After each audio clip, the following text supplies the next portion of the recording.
पाणीपाग नहीं आसला बड़ खबर नुआ अपडेट राज्य फेरुची मौसुमी 6 जिलूर प्रत्यावर्तन प्रक्रिया आरंभ।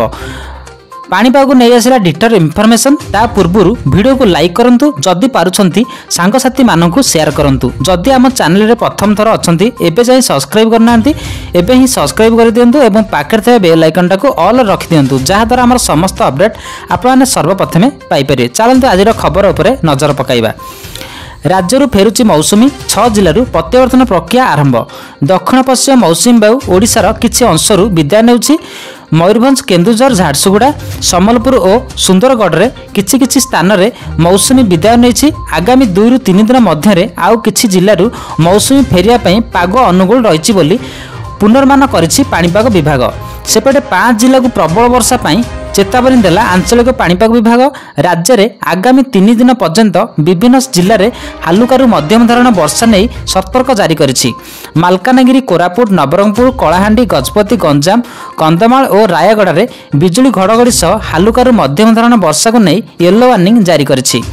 वर्तमान उत्तर भारत में ठंडा आरंभ होइछि। देशर अनेक स्थान में पागरे परिवर्तन देखा मिलुछि। केंद्रीय उत्तर प्रदेश उपरे 1.5 ରୁ 3.1 किलोमीटर उच्चतार एक घूर्णिबलय जारी रही। बंगोपसागर एवं आरब सागर घूर्णिबलय हेबारु पश्चिमबंग ओडिशा एवं दक्षिण भारत में उत्तेजना वृद्धि होइछि। सूचना अनुसार दक्षिण पश्चिम बंगोपसागर एवं तमिलनाडु उपकूल निकट एक वायु घूर्णिबलय 5.8 किलोमीटर पर्यंत उच्चतार सक्रिय रही।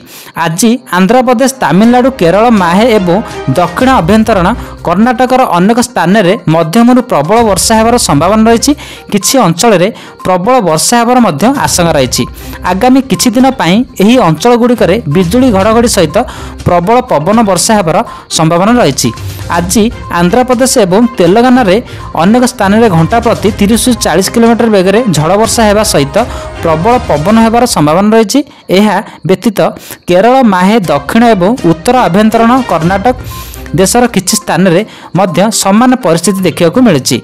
यही खबर अपडेट पाइबा आम चैनल सह जोड़ी रुहतु। चैनल को निश्चिंत सब्सक्राइब करनियंतु।